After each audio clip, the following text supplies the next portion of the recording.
मोतीराम भट्टद्वारा लिखित प्रियदर्शिका नाटकको विवेचना। मोतीराम भट्ट युग प्रवर्तक व्यक्तित्व हुन्। उनको आगमनले नेपाली साहित्यको सिङ्गो रूपमा कायापलट गरेको छ। उनले मोती मण्डली, समस्यापूर्ति, भारत जीवन प्रेस, मोती कृष्ण धीरेन्द्र कम्पनीको स्थापना तथा पाशुपत छापाखानाको स्थापना तथा भाषा साहित्यका क्षेत्रमा युगान्तकारी परिवर्तन गरी कविता, काव्य, नाटक, समालोचना, पत्रकारिता, लेखन तथा प्रकाशन गर्ने काम गरेका छन्। यिनी साहित्य, सङ्गीत र कलाका पारखी थिए। बनारसको अध्ययन क्रममा हरिश्चन्द्रबाट अत्यधिक प्रभावित भएर भाषा साहित्यमा लागेका मोतीराम भट्ट बहुप्रतिभाशाली युग सचेत व्यक्तित्व हुन्। यिनले नेपाली साहित्यको माध्यमिक कालमा नाटक लेखन, अनुवाद परम्पराको थालनी र निर्देशन गरेर अभूतपूर्व कार्यको थालनी गरेका छन्।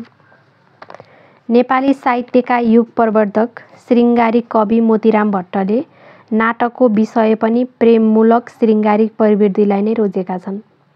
यिनले नाटकको लेखन तथा निर्देशन पनि गरेका छन्। तत्कालीन दरबारिया परिस्थिति बुझेका भट्टले उर्दू, फारसीका नाटकलाई अनुवाद गरे। उनले शकुन्तला, पद्मावती, प्रियदर्शिका नाटकलाई अनुवाद गरी नेपालीमा अनुवाद परम्पराको जग बसाए।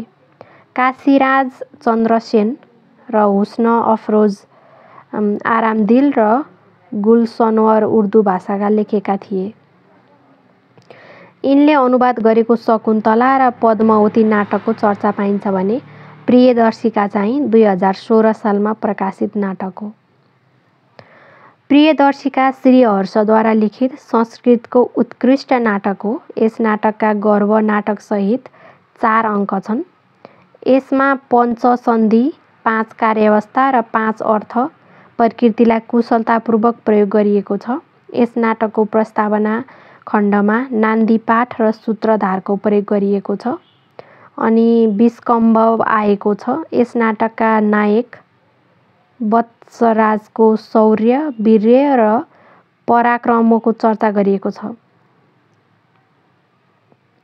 त्यस्तै प्रियदर्शिकालाई बन्दी बनाइएको चर्चा गरिएको छ। नाटकीय काव्यभारको आरम्भमा विदूषकको प्रवेश हुन्छ।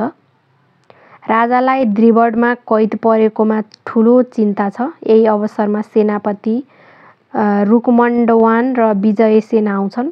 त्यहाँ विन्ध्यकेतरलाई परास्त गर्ने विजयसेनको महिमा गाइन्छ। युद्धको बयान गरिनुका साथै आरण्यलाई आश्रय दिन ल्याएको र विवाहयोग्य भएपछि आफूलाई सम्झाउनु भनी रानी वासवदत्ताको जिम्मा लगाइएको प्रसङ्ग उल्लेख गरिएको छ। दोस्रो अङ्कमा महारानीले व्रतको साङ्गेमा विदूषकलाई भोजमा निम्तो दिएकाले बगैँचामा नुहाउन जाँदा राजासँग भेट भएको प्रसङ्ग जोडिएको छ। महारानी आज्ञाले इन्दिवरी नेवाली फुल र आरण्यका कमलको फुल टिप्न बगैँचामा जाँदा राजाले आरण्यकालाई देखेर मोहित भएको तथा इन्दिवरी गएपछि चाहिँ कमलको फुल टिप्न खोज्दा आरण्यकालाई भमराले टोकेको र त्यही अवसरमा राजा आरण्यकाका बीचमा भएको प्रेम र इन्दिवरीलाई देखेपछि राजा लुकेको प्रसङ्ग आएको छ। तेस्रो अङ्कमा मनोरमाको प्रवेश र आरण्यकाको मन राजालाई देखेपछि ठिक नभएको, अघिल्लो दिन नाटक खेल्दा खेल बिगारेको प्रसङ्ग आएको छ। तेस्रो अङ्कमा भएको नाटक गर्भ नाटक हो भने चौथो अङ्क उपसंहारका रूपमा रहेको छ र यस अङ्कमा चाहिँ आरण्यकाको रहस्योद्घाटन हुन्छ। यसरी विषयवस्तुको प्रस्तुतिको विवेचना पश्चात यस नाटकमा युद्धको बयान गरिए तापनि सूच्य रूपमा गरिएको छ। पात्रहरूको क्रियाकलाप र गतिशीलतालाई प्रस्तुत गर्दा रङ्गमञ्चमा प्रस्तुत गर्न वर्जित घटनालाई सूच्य रूपमा देखाइएको छ। हत्या, हिंसा, खाना खाएको जस्ता घटनालाई पूर्वीय नाट्य सिद्धान्तमा रङ्गमञ्चमा देखाउन वर्जित गरिएको छ। त्यसैले यस नाटकमा रङ्गमञ्चमा प्रस्तुत गर्न मिल्ने घटनालाई सगौरव कुशलतापूर्वक उपयोग गरिएको छ। नेपाली साहित्यमा मोतीराम भट्टको प्रमुख योगदानहरू के हुन् त? अब हामी यसको बारेमा कुरा गरौँ। मोतीराम भट्ट माध्यमिककालीन नेपाली कविताको चाहिँ मुख्य प्रवृत्ति श्रृङ्गार धाराका प्रवर्तक र केन्द्रीय प्रतिभा हुन्। अर्थात् उनी नेपाली साहित्यका जगतका केन्द्रीय प्रतिभा हुन्। 1940-41बाट सुरु भएको नेपाली कविताको माध्यमिक कालका प्रवर्तक पनि मोतीराम भट्ट नै हुन् र मोतीराम भट्टका प्रमुख योगदानहरू निम्नअनुसार देखाउन सकिन्छ। सबैभन्दा पहिलो योगदान भनेको मुद्रण युगको प्रारम्भ। मोतीराम भट्टले नेपाली कवितालाई चाहिँ मुद्रण युगमा पुर्याउने काम गरे। उनले नै नेपाली साहित्यिक ग्रन्थहरू खोजेर मुद्रण गर्ने कार्यको प्रारम्भ गरेका हुन्। हस्तलिखित रूपमा सीमित नेपाली साहित्यलाई मोतीरामकै अगुवाईमा छपाउने कामको सुरुवात भयो।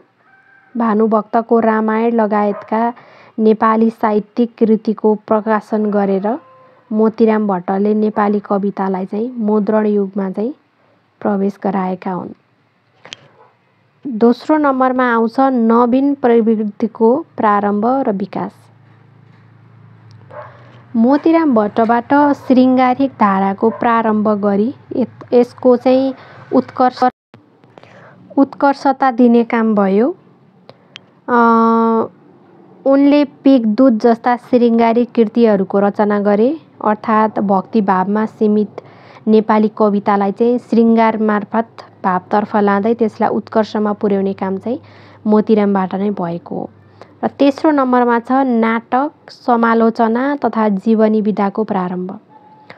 प्रियदर्शिका जस्ता संस्कृत नाटकको सफल अनुवाद गरेर नेपाली भाषामा नाटक लेखनको प्रारम्भ मोतीराम भट्टद्वारा भएको हो।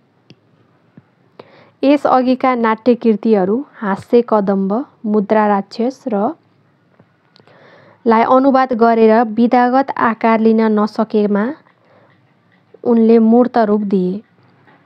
मोतीराम अघि नेपालीमा समालोचनाको प्रारम्भ भएको थिएन। जीवनी साहित्यमा पनि यसअघि कुनै काम हुन सकेको थिएन। मोतीरामले कवि भानुभक्त आचार्यको जीवन चरित्र लेखेर नेपाली साहित्यमा एकैसाथ समालोचना र कवि जीवनीको चाहिँ श्रीगणेश गरे। अर्को चौथो नम्बरमा आउँछ मौलिक कृतिको सिर्जना। नेपाली कविताको प्राथमिक काल चाहिँ मूलतः संस्कृत उपजीव्यताका आधारमा चाहिँ अनुदित रचनाहरूको प्रकाशन आएको कालखण्ड हो। मोतीरामले पिगदूत जस्ता कृति लेखेर धर्मसँग सम्बन्धित अनुदित कविता कृति लेखनको परम्परामा नयाँ मोड दिए। संस्कृतका विषयवस्तुमा आधारित पात्रहरूलाई घटनालाई आफ्नो मौलिकतासहित चाहिँ कवितामा उतारेका छन्। यसका साथै आफ्ना साथीसङ्गी कविहरूका निज गुण, बानी व्यवहारका विषयमा कविता लेख्ने परम्पराको सुरु गरेर चाहिँ मौलिक कृतिको सिर्जना गरे। पाँचौँ नम्बरमा छ कविताका विभिन्न उपविधाको प्रवर्धन र विकास। नेपाली साहित्य गजलमा चाहिँ समस्यापूर्ति कविता जस्ता विधा उपविधालाई भित्राए। विशेष गरी गजललाई नेपाली साहित्यमा भित्राउने र त्यसको विकास गर्ने काम चाहिँ उनीबाट भयो। साहित्य सिर्जनामा सामूहिक प्रयासको थालनी। नेपाली साहित्यिक इतिहासको पहिलो साहित्यिक सङ्गठन मोती मण्डली मोतीरामकै अगुवाईमा बनेको थियो। यसबाट साहित्य सिर्जनाका निम्ति सङ्गठित प्रयासको थालनी भयो। यसरी आफू मात्र नभएर अरूलाई पनि सिर्जनामा लगाउने कार्यको नेतृत्व मोतीरामले गरे। यसरी मोतीराम भट्टले चाहिँ नेपाली साहित्य क्षेत्रमा दिएका योगदानहरू धेरै छन्। त्यसमध्ये केहीको हामीले चर्चा गऱ्यौँ। फेरि एकचोटि त्यसलाई रिपिट गरौँ।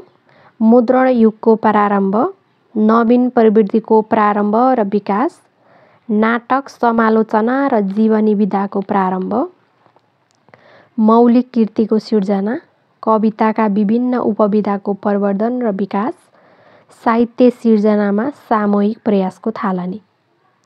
यसरी मोतीराम भट्टले नेपाली साहित्यमा चाहिँ दिएको प्रमुख योगदानहरू यिनै हुन्।